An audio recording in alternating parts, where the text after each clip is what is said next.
एक बहुत ही मशहूर कथन है, ब्रह्मांड न केवल उससे ज्यादा अजीब है जितना हम सोचते हैं, बल्कि उससे भी ज्यादा अजीब है जितना हम सोच सकते हैं। और आज की हमारी जो ये गहन चर्चा है, वो इसी बात को बिल्कुल सच साबित करती है। हम एक ऐसे विषय पर बात कर रहे हैं जिसने कॉस्मोलॉजी की दुनिया में, मतलब ब्रह्मांड विज्ञान में, सचमुच एक हलचल मचा दी है। हमारे सामने द हिंदू में प्रकाशित एक लेख है। ये एक नए अध्ययन के बारे में है, और ये कोई छोटा मोटा दावा नहीं है। ये ब्रह्मांड के बारे में हमारी सबसे स्थापित धारणाओं में से एक को चुनौती दे रहा है। धारणा ये कि हमारा ब्रह्मांड लगातार तेज गति से फैल रहा है। बिल्कुल। और ये चर्चा खासतौर पर उन सभी के लिए बहुत जरूरी है जो यूपीएससी जैसी परीक्षाओं की तैयारी कर रहे हैं। हाँ, जहाँ क्रिटिकल एनालिसिस बहुत जरूरी होता है। बिल्कुल, जहाँ किसी भी विषय का एक आलोचनात्मक विश्लेषण बहुत मायने रखता है। तो आज हम इसी लेख को परत दर परत खोलेंगे। बिल्कुल, आज हम यही समझने की कोशिश करेंगे। मतलब पहले तो ये कि ब्रह्मांड के विस्तार की स्वीकृत कहानी क्या है, जो हम सबने पढ़ी है। हाँ, स्टैंडर्ड मॉडल। जी, स्टैंडर्ड मॉडल। फिर हम देखेंगे कि ये नया अध्ययन उसे कैसे और क्यों चुनौती दे रहा है। और सबसे जरूरी, हम ये भी जानेंगे कि बाकी वैज्ञानिक समुदाय इस नए दावे पर क्या कह रहा है। मतलब वो इसे मान रहे हैं या इस पे शक कर रहे हैं। चलिए तो फिर शुरू करते हैं। जी तो ठीक है, चलिए इसे खोलते हैं। अब तक हम ब्रह्मांड के बारे में क्या जानते थे, मतलब स्वीकृत मॉडल क्या कहता है? देखिए, जो स्वीकृत मॉडल है उसे लैम्डा कोल्ड डार्क मैटर या संक्षेप में LCDM मॉडल कहा जाता है। LCDM, हाँ। इसके अनुसार लगभग 13.8 अरब साल पहले एक बिग बैंग से ब्रह्मांड की शुरुआत हुई। और अमेरिकी खगोलशास्त्री एडविन हबल ने 1920 के दशक में ये तो साबित कर ही दिया था कि ब्रह्मांड फैल रहा है। लेकिन फिर कहानी में एक बड़ा मोड़ आया, है ना? हाँ बिल्कुल। पहले सब यही मानते थे कि गुरुत्वाकर्षण मतलब ग्रेविटी इस फैलाव को धीरे धीरे धीमा कर रही होगी। ये तो कॉमन सेंस की बात लगती थी। हाँ, जैसे आप कोई पत्थर ऊपर फेंकते हैं तो वो धीमा होता है, फिर वापस आता है। बिल्कुल वही। लेकिन 1998 में खगोलविदों ने टाइप IA सुपरनोवा का इस्तेमाल करके एक ऐसी खोज की जिसने सबको हैरान कर दिया। टाइप IA सुपरनोवा, ये क्या होते हैं? ये एक खास तरह के तारों के विस्फोट होते हैं।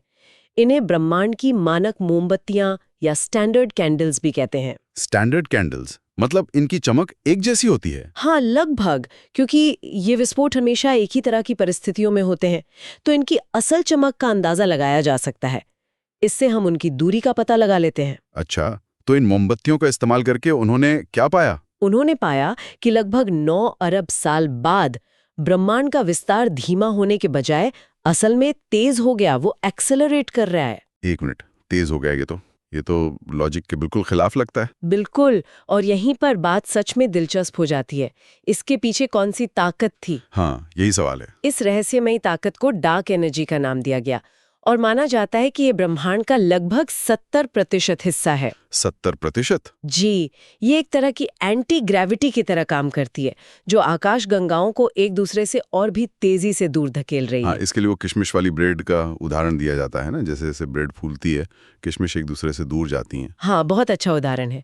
और इसी चौंकाने वाली खोज के लिए 2011 में सॉल पर्लमटर, ब्रायन श्मिट और एडम रीस को भौतिकी का नोबेल पुरस्कार भी मिला था। तो ये स्थापित सिद्धांत है, दशकों से यही पढ़ा और पढ़ाया जा रहा है। लेकिन अब दक्षिण कोरिया की योनसे यूनिवर्सिटी के एक अध्ययन ने इस पूरी कहानी में एक नाटकीय मोड़ ला दिया है। वो ये कहता है कि डार्क एनर्जी शायद कमजोर हो रही है। डार्क एनर्जी कमजोर हो रही है? जी, इसका मतलब तो ये हुआ कि ब्रह्मांड के त्वरण पर, उसके एक्सेलरेशन पर ब्रेक लग रहे हैं। उनके अध्ययन का निष्कर्ष तो यही है।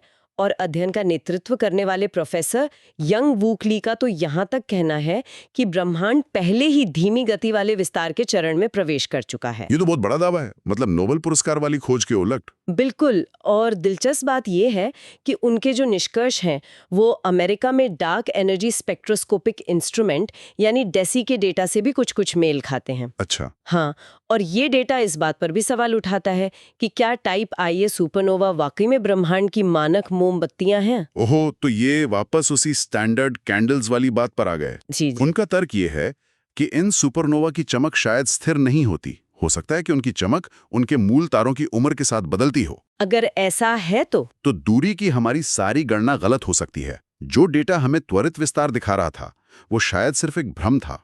तो इसका कुल मतलब क्या निकलता है? अगर डार्क एनर्जी स्थिर नहीं है तो ये पारंपरिक ब्रह्मांड विज्ञान को पूरी तरह से पलट देता है। ये वैज्ञानिकों को एक ऐसे ब्रह्मांड पर फिर से विचार करने के लिए मजबूर करेगा जो शायद धीमा हो रहा है। और अगर ये धीमा हो रहा है तो क्या ये रुक सकता है और शायद सिकुड़ भी सकता है? बिल्कुल, शायद भविष्य में सिकुड़कर बिग क्रंच में समाप्त हो सकता है। बिग बैंग का ठीक उल्टा। Big crunch.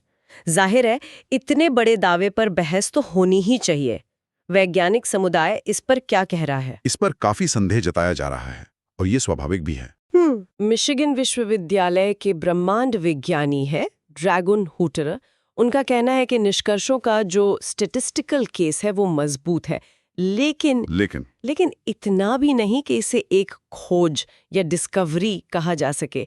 विज्ञान में किसी चीज को खोज मानने के लिए सबूत बहुत बहुत पक्के होने चाहिए। सही बात है। और उन वैज्ञानिकों का क्या कहना है जिन्होंने मूल रूप से त्वरित ब्रह्मांड की खोज की थी? मेरा मतलब है नोबेल पुरस्कार विजेताओं का। हाँ, उनकी राय बहुत मायने रखती है। उनमें से एक ब्रायन श्मिट का कहना है कि अगर ये अध्ययन सही साबित भी हो जाता है तो ये मानक मॉडल को नकारेगा नहीं बल्कि उसे संशोधित करेगा, उसे मॉडिफाई करेगा। अच्छा, मतलब उसे और बेहतर बनाएगा। जी, ये सिद्धांतकारों को डार्क एनर्जी को समझने के लिए नए सुराग देगा। तो वो इसे एक अवसर की तरह देख रहे हैं। ये तो एक बहुत ही संतुलित नजरिया है। लेकिन दूसरे नोबेल विजेता एडम रीस, मैंने सुना है कि उनका रुख काफी अलग है। हाँ, एडम रीस का रुख सबसे ज्यादा आलोचनात्मक है। उन्होंने साफ कहा है कि ये अध्ययन टिक नहीं सकता। टिक नहीं सकता, इतना सीधा? जी, उनका कहना है कि अध्ययन का जो नतीजा है वो डेटा को एक बहुत ही खास तरीके से काटने, मतलब स्लाइसिंग द डेटा, और कुछ ऐसी धारणाओं पर आधारित है जो आज की सुपरनोवा कॉस्मोलॉजी से मेल नहीं खाती हैं। उनका मुख्य तर्क क्या है? मतलब वो इस अध्ययन को गलत क्यों बता रहे हैं? देखिए, रीस बताते हैं कि जो आधुनिक विश्लेषण होते हैं वो पहले से ही मेजबान आकाशगंगा यानी होस्ट गैलेक्सी के द्रव्यमान और उसमें तारे बनने की गति जैसे कई कारकों को ध्यान में रखते हैं। अच्छा। और उनका कहना है कि जब इन सभी कारकों को शामिल किया जाता है तो योनसे अध्ययन जिस प्रभाव का दावा कर रहा है उसका कोई खास सबूत नहीं मिलता। तो रीस ये कह रहे हैं कि योनसे टीम जिस चीज को एक नई खोज बता रही है उसे असल में बाकी वैज्ञानिक पहले ही देख चुके हैं और अपने मॉडल्स में ठीक कर चुके हैं। बिल्कुल। उनके अनुसार यह अध्ययन जिस प्रभाव का दावा कर रहा है उसे पहले ही बड़े डेटा सेट के साथ जांचा और ठीक किया जा चुका है। ये एक बहुत मजबूत खंडन है। तो हम एक ऐसी स्थिति में हैं जहां एक तरफ एक नया बहुत ही उत्तेजक दावा है और दूसरी तरफ स्थापित वैज्ञानिकों का गहरा संदेह है। बिल्कुल। अभी तक जूरी बाहर है, मतलब कोई अंतिम फैसला नहीं हुआ है। तो अब आगे क्या होगा? इस गुत्थी को कैसे सुलझाया जाएगा? अब सबकी नजरें अगली पीढ़ी के उपकरणों पर हैं। ब्रह्मांड विज्ञानी अब चिली में वेरा रूबिन ऑब्जर्वेटरी, हाँ, और नासा के आगामी Nancy grace Roman space telescope जैसे अत्याधुनिक उपकरणों से उम्मीद कर रहे हैं। ये उपकरण क्या करेंगे? मतलब इनसे क्या अलग पता चलेगा? उम्मीद है कि ये उपकरण डार्क एनर्जी की भूमिका और ब्रह्मांड के भाग्य पर और ज्यादा रोशनी डालेंगे। ये इतने ज्यादा सुपरनोवा खोज निकालेंगे जितने आज तक नहीं खोजे गए। तो डेटा बहुत ज्यादा होगा? हाँ, बहुत ज्यादा। और उस डेटा से हम ये पता लगा पाएंगे कि क्या ब्रह्मांड अंततः धीमा होकर बिग क्रंच में समाप्त होगा या हमेशा के लिए फैलता रहेगा जब तक कि ये लगभग शून्य में विलीन ना हो जाए। तो आज की इस पूरी चर्चा से एक बहुत महत्वपूर्ण बात सामने आती है। ये हमें दिखाती है कि विज्ञान असल में काम कैसे करता है। हाँ, ये कोई स्थिर किताब नहीं है। बिल्कुल नहीं। ये एक गतिशील, एक डायनामिक और खुद को सुधारने वाली प्रक्रिया है जहां नए विचारों को चुनौती दी जाती है, उनका परीक्षण होता है और अंत में या तो उन्हें स्वीकार किया जाता है या खारिज कर दिया जाता है। और ये सोचने के लिए एक दिलचस्प सवाल भी छोड़ जाता है। जब हमारे सबसे मौलिक मॉडल पर ही सवाल उठता है तो वैज्ञानिक इस अनिश्चितता को कैसे संभालते हैं? सही बात है। किसी विचार को खोज बनने के लिए सबूत का स्तर आखिर क्या होना चाहिए? इस विषय पर और जानकारी या कोई प्रश्न हो तो टिप्पणी करना ना भूलें। अगर ये विश्लेषण उपयोगी लगा हो तो लाइक और सब्सक्राइब करें ताकि आप भविष्य में ऐसी और भी महत्वपूर्ण चर्चाओं का हिस्सा बन सकें।